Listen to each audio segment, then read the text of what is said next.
திருவருளானது பரிபூர்ணமாக நமக்கெல்லாம் கிடைக்க வேண்டும் என்பதற்காகவும் அம்பாளுடைய சக்தியானது மிகுதியாக வேண்டும் என்பதற்காகவும் அதன் மூலம் மனித குலமானது தலைத்தோங்க வேண்டும், உலகத்தில் வாழக்கூடிய அனைத்து ஜீவராசிகளும் நலமோடு வாழ வேண்டும் என்பதற்காக மாதந்தோறும் அமாவாசை என்று இந்த மகா பிருத்திங்கிரா யாகம் என்று சொல்லக்கூடிய ஒரு உன்னத வைபவத்தை நாம் நடத்தி வருகின்றோம்.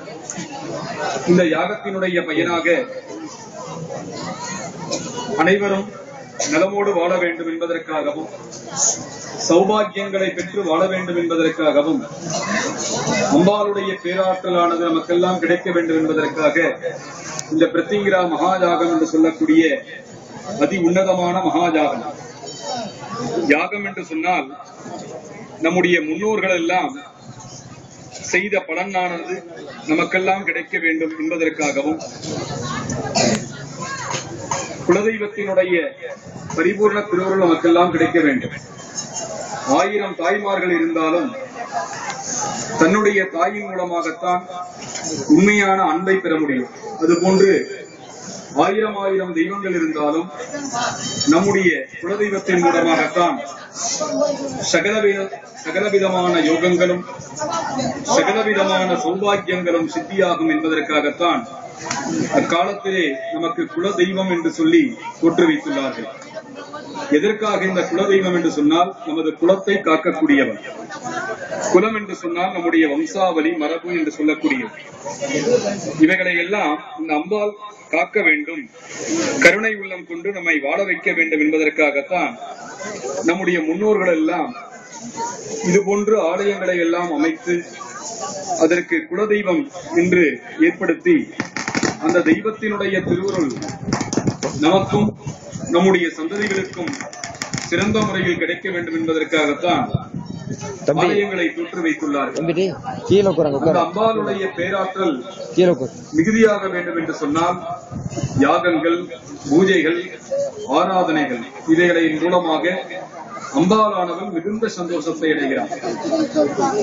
தெய்வத்தினுடைய திருவருள் அனைவருக்கும் கிடைக்க வேண்டும் என்ற நோக்கத்தோடுதான் இந்த பிருத்திங்கிரா மகாயாகம் என்று சொல்லக்கூடிய இந்த உன்னத வைபவமானது நடைபெறுகிறது.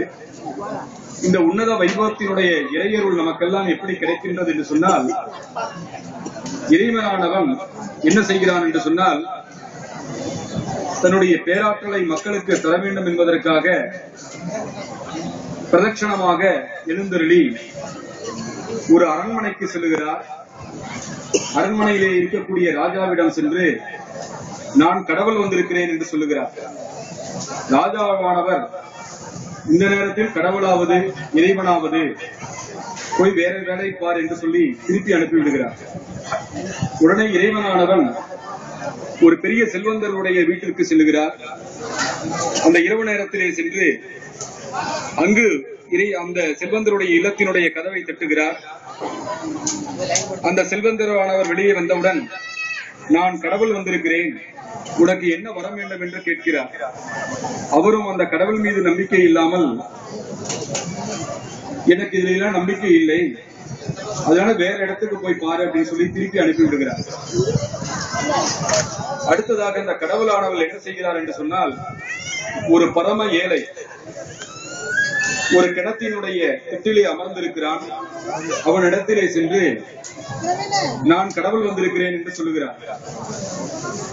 அந்த ஏழையானவன் என்ன செய்கிறான் என்று சொன்னால், தான் வைத்திருக்கின்ற சாதத்தையும் ரொட்டியும் அந்த கடவுளுக்கு கொடுத்து அமருங்கள் என்று சொல்லி உபசரிக்கின்றார். அப்பொழுது கடவுளானவர் கேட்கிறார், நான் கடவுள் வந்திருக்கிறேன் என்று எப்படி நீ நம்பினாய் என்று கேட்கிறார்.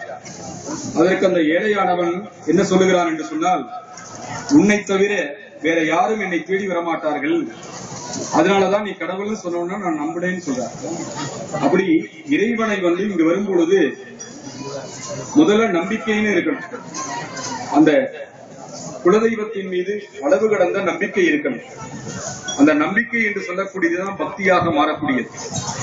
அந்த பக்தி தான் நமக்கு பரிபூர்ண அருளை தரக்கூடியது. இந்த மூன்றும் கலந்திருந்தால்தான் இறைவனுடைய சக்தியானது நமக்கெல்லாம் கிடைக்கும்.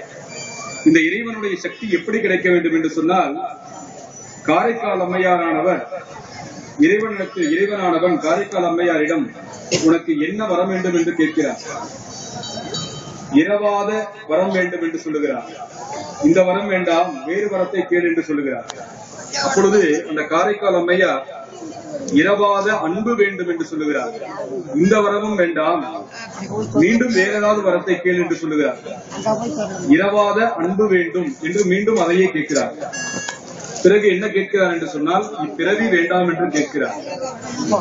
அரிது அரிது மானிடராய் பிறத்தல் அரிது என்று சொல்வார்கள். இந்த மனித குலத்தில் நாம் பிறந்த நாம் இறைவனிடத்தில் இவ்வாறு இருக்க வேண்டும் என்று தர்மசாஸ்திரங்கள் கூறுகிறது. இறைவனானவன் அனைவருக்கும் அருள்களையும் கொடுக்கிறார். அதை